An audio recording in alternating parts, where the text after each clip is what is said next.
Since this series is all about good bad films, it was inevitable that video game movies would pop up on this series at some point, and they came up the first time when I talked about Mortal Kombat Annihilation, one of the best worst video game movies ever made.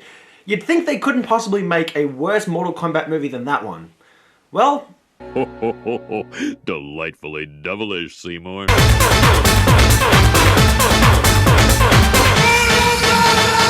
Yes, everybody, welcome back to Delightfully Devilish, the show where we discuss films that all at once meet the criteria of being the good, the bad, and the ugly. I'm your host, Jukebox Harry, and today we're going to be looking at not only a video game film, but a reboot of a video game film franchise. Mortal Kombat is a 2021 action film based on the Midway video game series of the same name, which is iconic for being one of the most violent video games ever. It was also previously adapted in 1995 by Paul W.S. Anderson. That film is widely considered to be one of the best video game movies, which is a sentiment I agree with. It's nothing spectacular, but it had a convincing otherworldly atmosphere and decent fight scenes, which was enough some of the time. But honestly, the franchise could have been handled a whole lot better. Now, reboots of video game films didn't work for Hitman Agent 47, nor did it work for Street Fighter: The Legend of Chun-Li. But will it work for Mortal Kombat? Well, let's test its might. Mortal Kombat begins when a dude with some real frosty fingertips shows up and murders a Japanese family. Nice to see you. After father spills his water in super slow motion, he returns home where he kills a bunch of assassins, and the film reveals some decent choreography and a display of blood and gore, the latter of which was sorely lacking from the original Mortal Kombat. Unfortunately, as the fight goes on, we begin to see cracks in the action. The cinematography constantly shifts all over the place, going from far away to extremely close with a very jarring feeling. It isn't one of the worst fight scenes I've seen in a movie, but it doesn't leave me with optimism. 伟大的勇士，安瑟西，汉族，我终于等到了这一天。 You know, I figured he was speaking Chinese when the subtitles first told me that. I don't know why they need to keep reminding me. 貴様の言葉は分からんが、これだけは分かる。わしが貴様を切る。 You're gonna threaten him in another language, one that he probably doesn't understand, and with a threat that's so generic and lifeless. That hardly seems befitting for the leader of a warrior clan. The issues with the cinematography persist in the next fight scene, and the editing becomes even more swift. Frankly, when you're not even 10 minutes into a film called Mortal Kombat and the fight scenes are the problem, that is a horrible sign. Jack Frost murks the guy before he disappears into flames, and Lord Raiden pops up and steals a baby. What the hell is that? It's a baby we found in the trash. Well, put it back. It doesn't belong to you. Then we get this text, indicating that the film really expects you to completely understand what all of it means. Die-hard fans of Mortal Kombat might be able to make sense of it, but I definitely can't. I'm a casual gamer in the Mortal Kombat franchise, and I understand small elements of the mythology, but this film needs to find balance between appealing to the fan base and appealing to the general audience. And right now, I just don't think it's gonna. Meet protagonist Cole Young. Now, you'll remember him from such Mortal Kombat games as... Well, we're waiting. Literally none of them. Cole Young's not a character in the Mortal Kombat franchise. He's an entirely new character they made up for this film. Why would you do that? Paul W.S. Anderson did the same thing in Monster Hunter, and spoiler alert, it sucked. Who am I fighting? Fighting? No, Cole. Fighting requires both attacking and defending, not just throwing punches. You should try it sometime. Let this line right here set the standard for both acting and dialogue in this film. I have nothing complimentary to say about either. Who's your corner man? You're fucking serious? You don't like it? Find someone else who'll do this in an hour's notice for $200. Try and cram more exposition into one sentence, why don't you? Give the people a good show, huh? They won't stick around either. Hint, hint, producers of this film. Cole proceeds to lose a fight, which is both poorly shot, poorly edited, and also terribly lit. So the fight scenes get worse as time goes on, and we're not even 15 minutes into the movie yet. Go now and kill Earthrealm's champions. Bi-Han. I am no longer Bi-Han. I am Sub-Zero. You are substandard, okay, Frosty? Cole shakes hands with his opponent, and as a martial artist, I want to voice appreciation of that. Good sportsmanship is essential. Cole Young, the man that took the belt from Eddie Tobias. Yeah, that was a long time ago. If exposition was 2 airplanes and Mortal Kombat was the World Trade Center, That dragon logo you got, I dig that, man. It's unique. Where'd you get it from? He was born with it. What do you mean? It's a birthmark. You serious? that's typically what it means, Jax. Cole also has a wife and daughter, which, spoiler alert, develops into nothing. I didn't expect any real character development in Mortal Kombat, and I hardly wanted any. But the writers figured if they just gave the protagonist a family, that would be enough. because then we have someone to care about. No, that's not how it works. It's just going to be a tedious distraction from the action, which is exactly what it is. Jack Frost comes to attack them, but Jax is able to get them to safety. Whatever that was back there, it's after both of us. Look. That's impossible. Well, first of all, through God, all things are possible, so jot that down. Means you've been chosen. Chosen? For what? To fight. You got the wrong person, all right? Well, based on his performance in that cage fight, I definitely agree. Cole drives off and Jax pursues Jack Frost, and after another unimpressive fight scene, Jax has both his arms broken off. You know, I would have thought that having both your arms broken off would make you scream out in pain, but I don't know, that's just me. What of Lord Raiden? If he discovers we're breaking rules set in stone by the Elder Gods. Leave the other gods to me. We didn't win 9 straight tournaments by following the rules. Well, if you didn't follow the rules, then you didn't really win them, now did you? Let's finish this. Please finish it, I'm already done with this film. I'm looking for Sonya Blade. Jack sent me. Where is it? Where's what? The marking. He barely even shows the marking in this shot. Was that really the best take the filmmakers got? Seems that throughout history, different cultures all over the world, they reference a great tournament. Look, my research shows that there's realms and species that we didn't even know existed. That dragon marking? It signifies that you've been chosen to fight for Earth. It's an invitation to fight for something known as Mortal Kombat. More exposition crammed into the dialogue, more brushed mythology. Hey, you listen to me. I think there's another tournament coming. That's why you're here. That is why Jax and I have been tracking you. Because we need to find every last champion before it's too late. And FYI, most of them are dead already. And now we have it delivered to us monotonously as hell by an actress who was made famous by Home and Away, one of the worst things to happen to Australian TV. Now, Jessica McNamee, she was fine in the films Chips and The Meg, so I'm gonna say that the fault in her performance rests on both the script and an inexperienced director. And I swear to God, I'm gonna get to the bottom of it.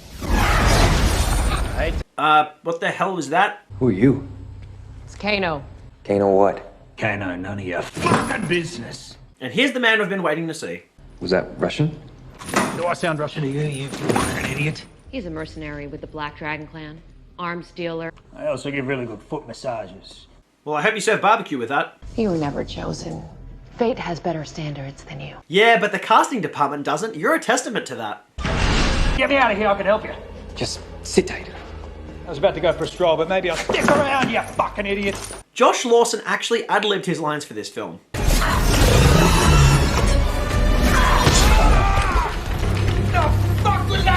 And apparently what he came up with was to say fuck as many times as humanly possible. Fucking poetry. Drink every time he says fuck and you might become drunk enough to enjoy this film. Possibly. Reptile comes in to kill them, inadvertently breaking Kano free before setting all of Sonya's research ablaze. The sacred Jedi text. Kano manages to literally punch through the creature's heart. You fucking beauty. Drink! Then Kano reveals he knows the location of Raiden's temple. Where is it? You got a pen? You want to write this down? Get fucked. Say something else. You kidnapped me, you tied me up, you threw a knife in my fucking leg. Drink! 2 million. You live in this shithole, and you got $2 million. 3 million. That's my final offer. He doesn't believe that she has $2 million, but he believes that she has 3. Geez, Kano, you better ask for that money up front. I'm a popular guy. Everyone loves me. Yeah, most people I know who saw this film said that Kano was actually the highlight for them simply because he did not adhere to the lines of the script. When a character saying fuck every 30 seconds becomes the best character in a film, what does that tell you? The characters fly towards Raiden's temple and parachute out. So how close are we? 27, 28 Ks. So why didn't you just parachute closer? I'm Liu Kang, from the Shaolin Order of Light. Ah yes, Liu Kang, the actual protagonist of the Mortal Kombat series, making his first appearance in the film nearly halfway through. At least you can shoot fire in this film though. Liu Kang leads them into the temple, tells them they need to start training for the Mortal Kombat tournament and introduces them to Raiden. This is what I have to work with. Yeah, I don't love them either.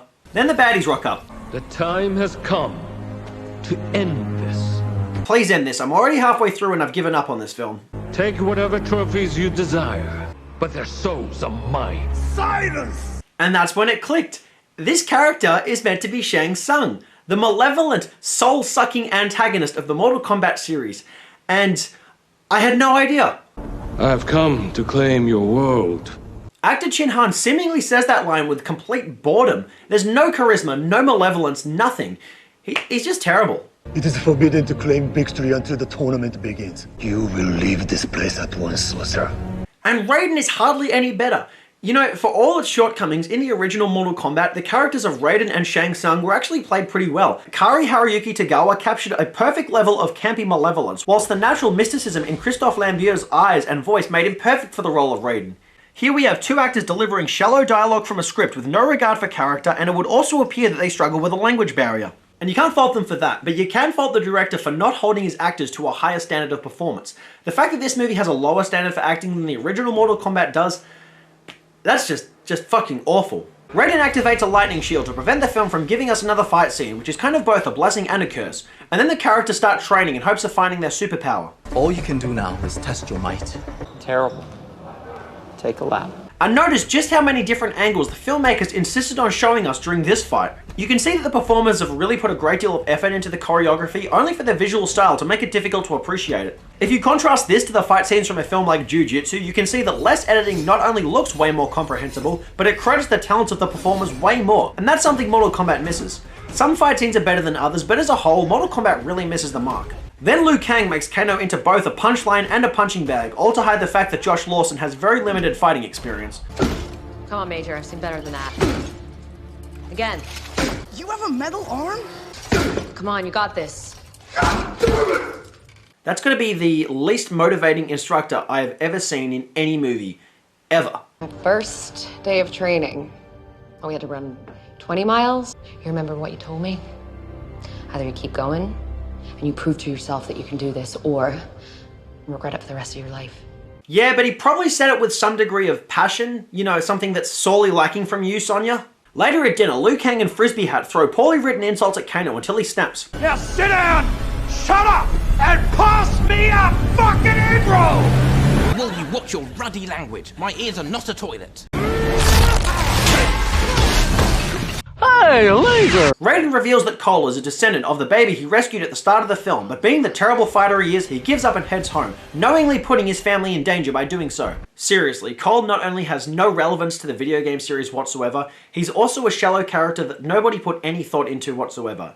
He's just all-round awful. Not quite Iron Man convinces Kano to betray the others, which shouldn't be hard considering he hasn't seen $1 of that $3 million he was promised. Seriously, why didn't he ask for that up front? He can't be a very good criminal.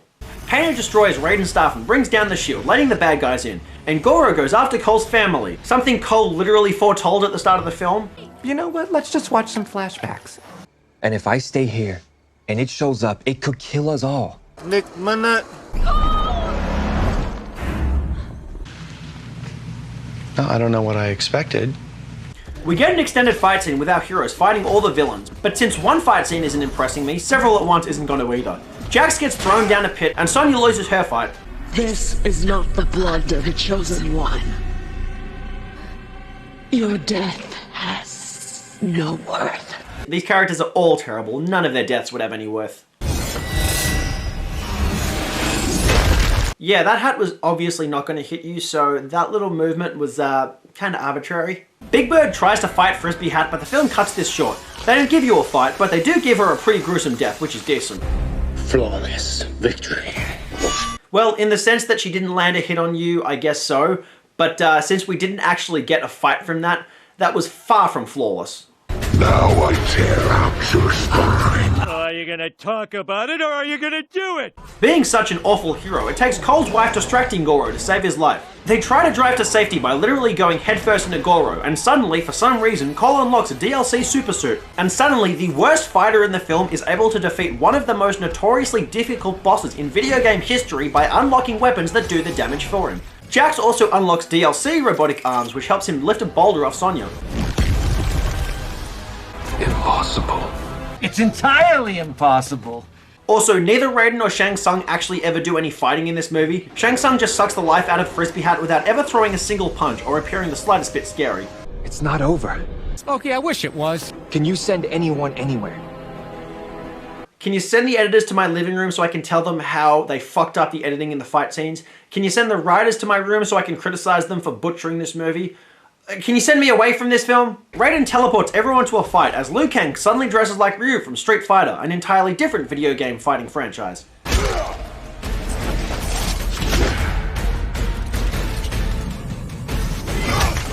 He very clearly had a big window to strike back there. A series of unimpressive fights follow, but we do get to see one of Jax's fatalities from the video games, which is a solid fan service. But by the point in time these fights started, I felt no momentum or optimism for the rest of the film. Feels fucking amazing, mate. Here we have an Australian actress pretending to be an American doing Australian dialogue. No. Liu Kang delivers his iconic bicycle kick, which is more solid fan service, as is his fatality. The filmmakers missed the chance to throw that in there. Poor form. I mean, crap, man. Look at that. That's like stomach plug. You don't see that every day. Cole goes to fight Jack Frost in his old stomping ground, and the cinematography changes from more angles than ever before, and Cole summons his ancestor's blade. Get over here! Oh, shit, buddy. So, if you can come back from the dead, then death is kind of meaningless in this universe, isn't it? You know, there's not really any stakes. Scorpion and Sub-Zero fight, and the visual style restrains itself here, so it's probably the best fight scene in the film. Unfortunately, after so many disappointing ones preceding it, there's just no coming back for Mortal Kombat. Still, I'll give it praise due to the efforts of the martial artist, as well as the filmmakers for putting another fatality in. Hey, yo, this shit on fire. Burn, baby, burn. Disco burn, no burn, baby, burn. Shang Tsung appears to monotonously declare that death is meaningless, as Scorpion is already established. Raiden tells them to go find a new race of champions, and Cole goes to Hollywood to find Johnny Cage, one of the most iconic characters from Mortal Kombat who was completely left out of this film. The end. They gave us an aggressively unlikable protagonist who had nothing to do with the franchise, and they left out Johnny Cage, who was an essential character in the Mortal Kombat universe. All for one movie that was a prequel to a tournament which never actually happened. And still may not happen if they don't make a sequel. Whatever. Is Mortal Kombat a good film? No. Let me just say the few good things I can say about this film. Many of the cast are obviously not fighters, meaning that we never see Raiden or Shang Tsung fight, and meaning that Sonya and Kano are less than impressive. But those who are experienced martial artists make a really committed effort, and when the visual style of the film isn't bludgeoning their efforts, they do a good job. Also, for a film that only cost $55 million, the production values are pretty good, and the visual effects are perfectly solid. I also appreciate that the filmmakers refuse to shy away from the blood and gore. However, the film is a dud. One thing people really like about Mortal Kombat is the fight scenes, and I can't disagree more. We have actors who can't fight, fighters who can't act, and then Raiden and Shang Tsung who can't do either. But when we have people who actually can fight, the constant jarring nature of the cinematography smothers their efforts into a whirlwind of messy editing, and it's just awful. I couldn't enjoy the fight scenes in a movie which was meant to be built entirely on the basis of good fight scenes. So, I don't really need to critique anything else in Mortal Kombat to highlight just how flawed it is. But of course, there's a lot more room to shit on, starting with that script. The screenplay in this movie seems to have been written by someone so obsessed with Mortal Kombat that they forget non-diehard fans won't pick up on the mythology with ease, and another writer who has a vague idea on how to explain things to audiences, relying on an excess of exposition to do so. None of the dialogue ever comes across as natural, and none of the characters have any personality, except of course Kano, who lays it on so thick that it becomes unbearable at times. I didn't expect the acting in this film to be particularly great, but the characters still should have been somewhat likable, and none of them are. They're all shallow, pretentious, one-note, and devoid of charisma, particularly the lead. Cole Young was a terrible idea, and Louis Tan doesn't do anything to justify his existence, but that fault lies more with the script and the director than anything. The script is awful, and the director has no idea how to work with his actors or how to make a comprehensible story out of Mortal Kombat, because it's both thin and thoroughly confusing. Director Simon McQuoid only made commercials prior to directing Mortal Kombat, and it shows that he has very little cinematic experience. The worst sin that he commits is that he never makes a fun movie. The original Mortal Kombat was campy, silly, and proud of it, and because of this, the characters were far more likable, so it was way more of a fun time. McQuoid takes his vision way too seriously. Die-hard fans may appreciate that, but for the wider audience, it comes off as just way too pretentious. As a casual fan of the video game series, I couldn't understand the mythology, but what I did like about those games was the characters, and the film fucking butchered all of them. Neither Liu Kang or Raiden, my favorite character, could actually have anything less to do with the story, and it took me time to actually realize this was Shang Tsung. That shouldn't have been something I struggled to do, but it is a testament to the director's failure to flesh out his characters or to pull a good performance out of the person playing him. Seriously, Shang Tsung does a lot of talking in this movie, but no walking. We never see him fight. Kari Haruyuki Tagawa, he did his own fight scenes in the original Mortal Kombat. This guy doesn't even try, and the whole story is so undercooked that it leaves it as a huge prequel to a film which may never happen. As a final note, in comparison to the 1995 Mortal Kombat film, this new one is inferior. Sure, it has increased violence, better visual effects, and more fan service, but it's not a fun time, it has a lower standard for acting, and it just gets too far up its own arse. Honestly, the rewatch value on this one is lesser than in Mortal Kombat Annihilation, and that movie fucking sucked. Sure, that's a worse film than this Mortal Kombat, but I'd still rather watch it because I'm gonna have more fun with a movie that silly and that good bad than with this one that's just aggressively monotonous in how bad it is. And the fact that I would rather rewatch a movie which had this sorry excuse for CGI as a climax, that kinda just says it all. Mortal Kombat gets 3 fatalities out of 10. Sure, it has a couple of moments of visual flair and some decent production values, but thanks to some poorly filmed fight scenes, an awful script and very mediocre acting, it's far from flawless and definitely no kind of a victory. And that does it for today's episode of Delightfully Devilish, you guys. If there are any movies you want to see me discuss on this show, please leave them in the comment section below. If you want to see more episodes of this show, please hit that subscribe button. Otherwise, until next time, I have been your host, Jukebox Harry. Peace.